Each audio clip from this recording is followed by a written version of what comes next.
Hello friends, ಹೇಗಿದ್ದೀರಾ? ಎಲ್ಲರೂ ಆರಾಮಿದ್ದೀರಾ ಅಂದ್ಕೋತೀನಿ. ನನ್ನ ಇವತ್ತಿನ ವ್ಲಾಗ್ನಲ್ಲಿ ಗೋಲ್ಗಪ್ಪನ ಮಾಡ್ತಾಯಿದ್ದೀನಿ. ಸೊ ಈಸಿಯಾಗಿ ಮನೇಲಿ ಯಾವ ರೀತಿ ಗೋಲ್ಗಪ್ಪನ ಮಾಡೋದು ಅನ್ನೋದನ್ನು ನೋಡೋಣ. ಗೋಲ್ಗಪ್ಪ ಅಂದರೆ ಯಾರಿಗೆ ತಾನೇ ಇಷ್ಟ ಇರಲ್ಲ ಅಲ್ವಾ? ಎಲ್ಲರ ಫೇವ್ರೇಟ್ ಅಂತಲೇ ಹೇಳ್ಬೋದು. ಸೊ ಅದನ್ನು ನಾನು ಯಾವ ರೀತಿ ಮಾಡಿದ್ದೆ ಅನ್ನೋದನ್ನು ಇವತ್ತು ನಿಮ್ಮ ಜೊತೆ ಶೇರ್ ಮಾಡ್ತೀನಿ. ಹಾಗೆಯೇ 40 ವರ್ಷ ಆದಮೇಲೆ ಎಲ್ಲರೂ ಮಸ್ಟ್ ಶುಡ್ ಯೂಸ್ ಅಂತಲೇ ಹೇಳ್ಬೋದು. ಸೊ ಅಗಸೆ ಬೀಜ. ಸೊ ಅಗಸೆ ಬೀಜದಲ್ಲಿ ಚಪಾತಿನ ಮಾಡ್ಕೊಂಡಿದ್ದೆ. ಸೊ ಅದನ್ನೆಲ್ಲ ಯಾವ ರೀತಿ ಮಾಡಿದ್ದೆ ಅನ್ನೋದನ್ನು ಇವತ್ತು ನಿಮ್ಮ ಜೊತೆ ಶೇರ್ ಮಾಡ್ತೀನಿ. ಅದಕ್ಕಿಂತ ಮುಂಚೆ ಯಾರು ನನ್ನ ವ್ಲಾಗ್ನ ಫಸ್ಟ್ ಟೈಮ್ ನೋಡ್ತಿದ್ರೆ ವಿಡಿಯೋನ ಲೈಕ್ ಮಾಡಿ ಮತ್ತು ಸಬ್ಸ್ಕ್ರೈಬ್ ಮಾಡಿ ಅಂತ ಹೇಳ್ತಾ ನನ್ನ ಇವತ್ತಿನ ವ್ಲಾಗ್ನ ಶುರು ಮಾಡ್ತಾ ಇದ್ದೀನಿ. ಸೊ ವೆಲ್ಕಮ್ ಟು ಸ್ವೀಕೃತಿ.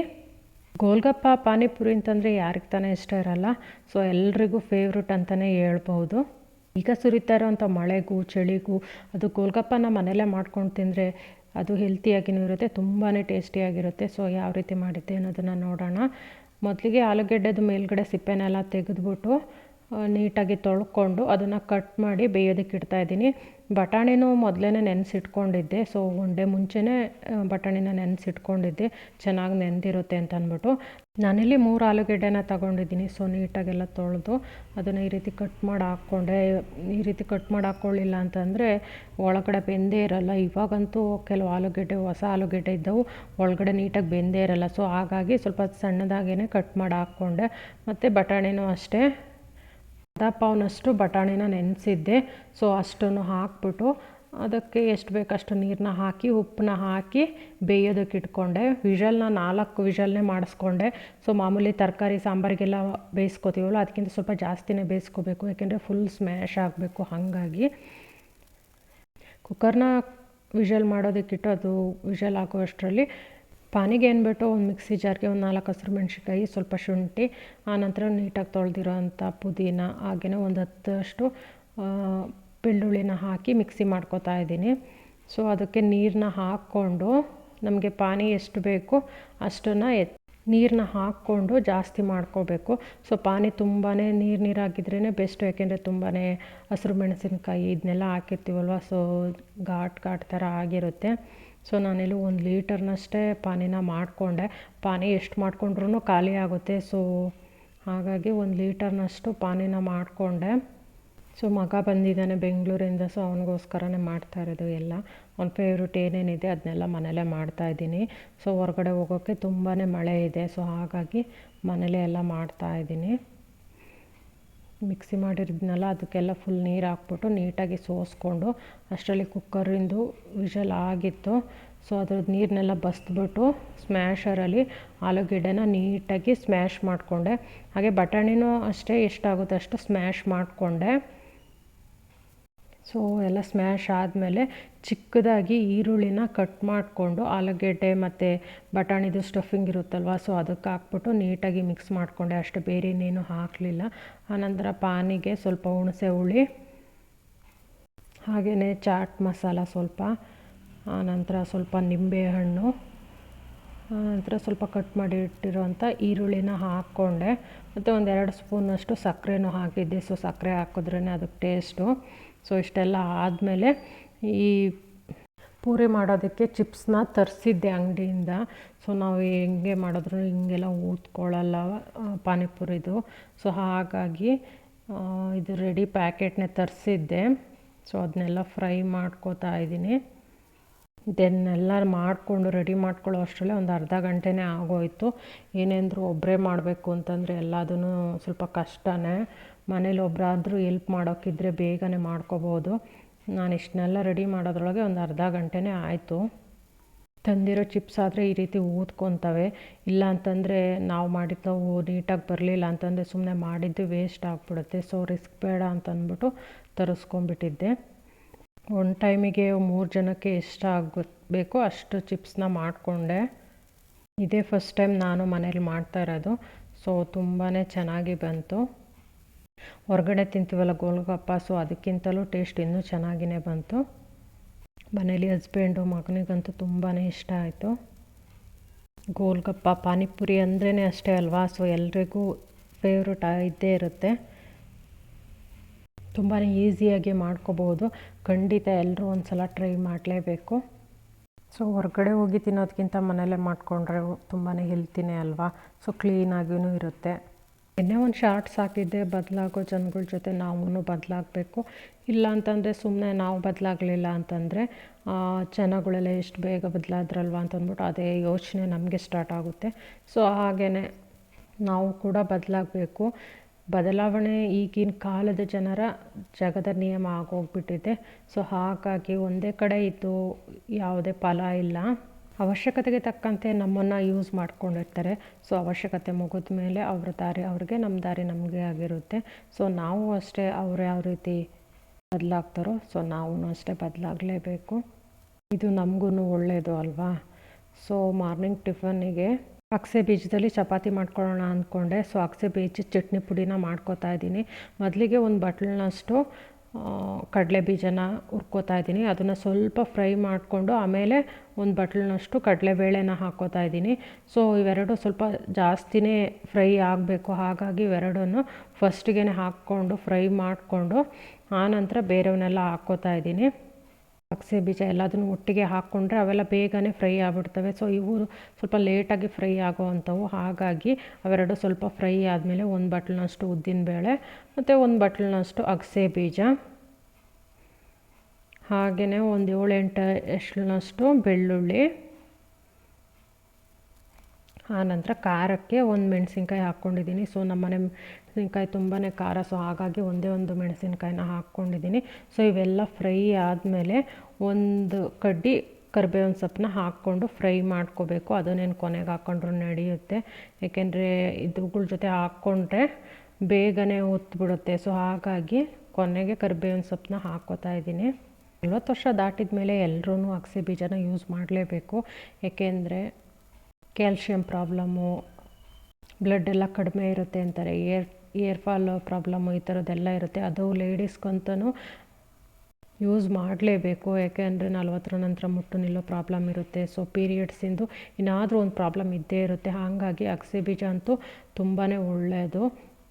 ಸೊ ಹಾಗಾಗಿ ಡೈರೆಕ್ಟಾಗಂತೂ ತಿನ್ನೋದಕ್ಕಾಗಲ್ಲ. ಸೊ ಈ ರೀತಿ ಏನಾದರೂ ಮಾಡಿಕೊಂಡಾದರೂ ಅಗಸೆ ಬೀಜನ ತಿನ್ನಲೇಬೇಕು. ಅಗಸೆ ಬೀಜದ ಚಟ್ನಿ ಪುಡಿ ಮಾಡಿಟ್ಕೊಂಡ್ಬಿಟ್ರೆ ಏನಕ್ಕಾದರೂ ಹಾಕ್ಕೊಂಡು ತಿನ್ಬೋದು. ಸೊ ಇದೇ ರೀತಿ ಎಲ್ಲದನ್ನು ನೀಟಾಗಿ ಫ್ರೈ ಮಾಡಿಕೊಂಡು ಮಿಕ್ಸಿ ಮಾಡಿಟ್ಕೊಂಡ್ರೆ ಅಗಸೆ ಬೀಜದ ಚಟ್ನಿ ಪುಡಿ ರೆಡಿ ಆಗುತ್ತೆ. ನಾವು ಇದನ್ನು ಬೇಕಿದ್ದರೆ ಮಾಮೂಲಿಯಾಗಿ ಚಪಾತಿ ಎಲ್ಲ ತಿನ್ನುವಾಗ ಕೊಬ್ಬರಿ ಇದೆಲ್ಲ ಚಟ್ನಿ ಮಾಡ್ಕೋತೀವಲ್ವ, ಒಣ ಕೊಬ್ಬರಿ ಇದೆಲ್ಲ. ಸೊ ಅದೇ ರೀತಿ ಇದನ್ನು ಸಹಿತ ಚಟ್ನಿ ಪುಡಿನೇ. ಸೊ ತಿನ್ನೋದಕ್ಕಾಗುತ್ತೆ ಅನ್ನೋರು ಖಂಡಿತವಾಗಿಯೂ ಇದನ್ನು ಯೂಸ್ ಮಾಡಲೇಬೇಕು. ನಾನು ಇದರಲ್ಲಿ ಚಟ್ನಿ ಪುಡಿನ ಮಾಡಿಟ್ಕೊಂಡು ಚಪಾತಿ ಜೊತೆಗೆ ಮಾಡಿಕೊಂಡು ತಿಂತಿದ್ದೀನಿ. ನೋಡೋಣ ಈ ಚಟ್ನಿ ಪುಡಿ ಇರುತ್ತಲ್ವ, ಸೊ ಬೇರೆ ಯಾವ ರೀತಿ ಯೂಸ್ ಮಾಡ್ಕೋಬೋದು ಇದನ್ನು ಅಂತಂದ್ಬಿಟ್ಟು.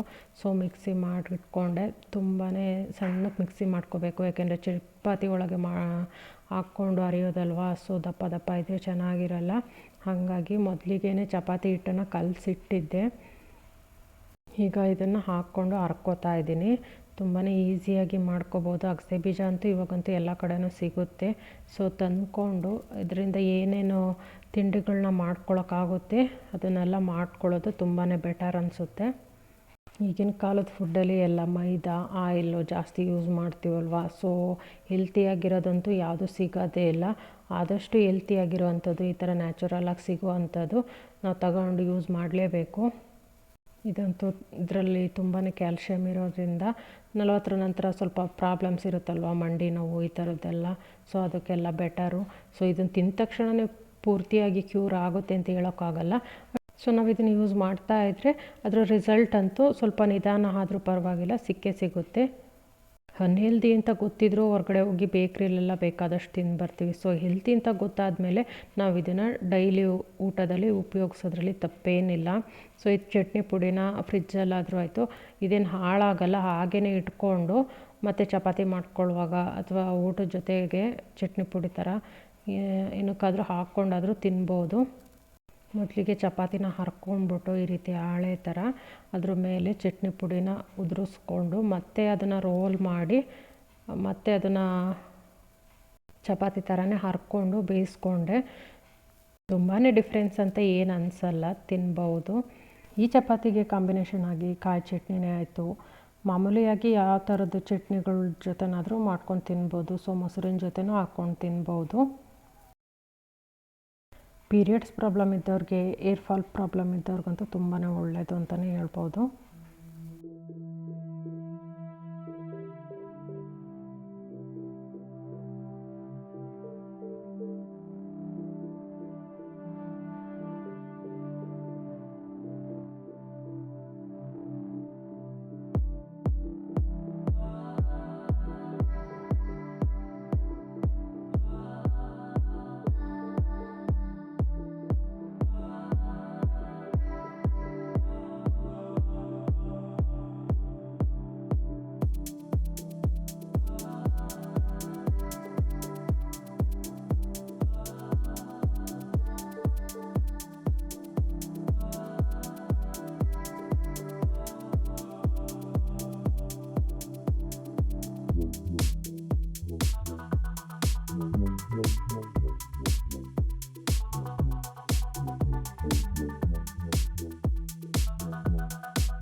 ಸೊ ನನ್ನ ಇವತ್ತಿನ ವ್ಲಾಗ್ ನಿಮಗೆ ಇಷ್ಟ ಆಗಿದ್ದರೆ, ನಾನು ತೋರಿಸಿದಂಥ 2 ರೆಸಿಪಿಗಳು ನಿಮಗೆ ಇಷ್ಟ ಆಗಿರುತ್ತೆ ಅಂದ್ಕೋತೀನಿ. ಸೊ ಪ್ಲೀಸ್ ನಮ್ಮ ಚಾನಲ್ನ ಸಬ್ಸ್ಕ್ರೈಬ್ ಮಾಡಿ, ವಿಡಿಯೋನ ಲೈಕ್ ಮಾಡಿ ಅಂತ ಹೇಳ್ತಾ ನನ್ನ ಇವತ್ತಿನ ವ್ಲಾಗ್ನ ಮುಗಿಸ್ತಾ ಇದ್ದೀನಿ. Thank you.